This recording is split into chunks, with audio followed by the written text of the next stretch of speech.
Hello friends, വരുന്നതിന് മുമ്പിൽ നാളത്തെ വിശേഷങ്ങൾക്ക് ഏവരും സ്വാഗതം. ഈ ചാനൽ ആദ്യമായിട്ട് കാണുന്ന ആരുണ്ടെങ്കിൽ ലൈക്ക് ചെയ്ത് സബ്സ്ക്രൈബ് ചെയ്ത് കാണാൻ വേണ്ടി കൂടി പറഞ്ഞുകൊണ്ട് വീഡിയോയിലേക്ക് കിടക്കുക. അങ്ങനെ നമ്മുടെ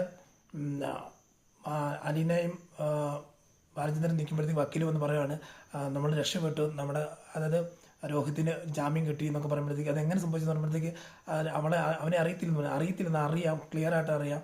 പക്ഷേ ആ കൂട്ടത്തിൽ ഉപദ്രവിച്ച കൂട്ടത്തിൽ ഇവനില്ല, നമ്മുടെ രോഹിത്തില്ല, ബാക്കി 3 പേരാ ഉള്ളതെന്നൊക്കെ പറഞ്ഞ് ഭയങ്കര രീതിയിൽ പറഞ്ഞുകൊണ്ടിരിക്കുകയാണ്. ആ സമയത്ത് രോഹിത് വക്കീൽ പറയുന്നുണ്ട്, നിങ്ങൾ അല്ല ബാലചന്ദ്രൻ നിങ്ങളൊന്ന് എക്സ്പ്ലെയിൻ ചെയ്ത് പറയാൻ ചോദിക്കുന്നത്.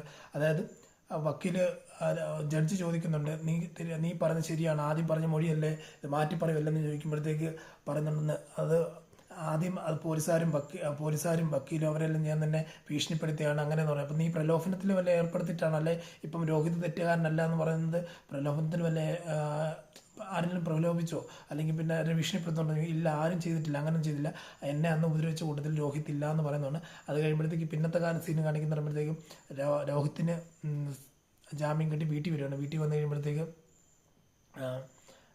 രോഹിത് ഓട്ടോമാറ്റിക്കായിട്ട് നല്ല ക്ഷീണമുള്ളത് കൊണ്ട് നേരെ പോയി കിടന്നുറങ്ങാനുള്ള ഒരു രീതിയിലാണ് വീട്ടിലോട്ട് പോകുന്നത്. കയറി ചെന്ന് തൻ്റെ ഡോർ അടച്ച് അകത്ത് കയറിയിരിക്കും. അങ്ങനെ കയറിയിരിക്കുമ്പോഴത്തേക്ക് പിന്നെ ഭവിതയും നമ്മുടെ കൃഷ്ണമോളെല്ലാം കയറി ചെല്ലുന്നുണ്ട്. അപ്പോഴൊന്നും ഡോർ തുറക്കുന്നില്ല. അതുപോലെ തന്നെ ഏതോ ഒരു സ്ഥലത്ത് ഡോർ തുറക്കുമ്പോഴത്തേക്ക് അരിനെ കയറി ഫുഡ് വെക്കാൻ ചെല്ലുമ്പോഴത്തേക്ക് ഈ റൂമിൽ ആരും കയറിപ്പോരെന്ന് പറഞ്ഞ് ഫുഡെല്ലാം വലിച്ചെറിയുന്നൊരു സീനാണ് നമ്മൾ ഈ പ്രൊമോ വീഡിയോയിൽ കാണുന്നത്. അതുപോലെ തന്നെ പിന്നെ ഭവിത വിളിച്ച് ബൈജോയ് പറയുന്നുണ്ട്, അമ്മ നമ്മുടെ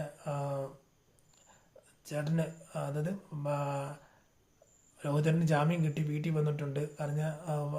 ശരണ്യ പറഞ്ഞ് ഇന്ന പോലെ അവൻ തെറ്റുകാരനല്ല, അത് രോഹിതനും തെറ്റുകാരനല്ല എന്ന് പറഞ്ഞെന്ന് പറയുമ്പോഴത്തേക്ക് വളരെ സന്തോഷിക്കുന്നുണ്ട്. നമ്മുടെ വൈജയും ഹോസ്പിറ്റലിൽ കിടന്ന് സന്തോഷിക്കുന്നുണ്ട്. അപ്പം ഇതിനെല്ലാം കാരണക്കാരി നമ്മുടെ അലീനയാണെങ്കിൽ പോലും അലീനയെക്കുറിച്ച് ഒന്നും പറയുന്നില്ല, അലീനെ പോയി സംസാരിച്ചിട്ട് എന്നുള്ള രീതിയിൽ പറയുന്നില്ല. അപ്പം ഇതുപോലെ തന്നെ അത് ശിവശങ്കരനും കാര്യങ്ങളെല്ലാം ഭയങ്കര രീതിയിൽ മൂഡ് ഓഫ് ആയിട്ട് ഇരിക്കുകയാണ്. അതായത് ഹരിക്ക് ജാമ്യമൊന്നും കിട്ടിയില്ലല്ലോ. അപ്പോൾ അവർ ഈ വക്കീലിന് കാശ് കൊടുത്തും അല്ലാതെയൊക്കെ ഒരു ക്യാൻവാസ് ചെയ്യാനുള്ള പരിപാടിയാണ്. അപ്പോൾ അതൊക്കെ അടുത്ത ദിവസങ്ങളിൽ കാണാം. ഇതൊക്കെയാണ് ഇന്നത്തെ പ്രൊമോ വീഡിയോ ഉൾപ്പെടുത്തിയേക്കുന്നത്. ഇനി നാളെ രാവിലെ തന്നെ ഫുൾ വീഡിയോ ആയിട്ട് കാണാമെന്ന് പ്രതീക്ഷിച്ചുകൊണ്ട് ഈ വീഡിയോ ഇവിടെ പറയുന്ന സൈനിങ് ഓഫ്. Thank you.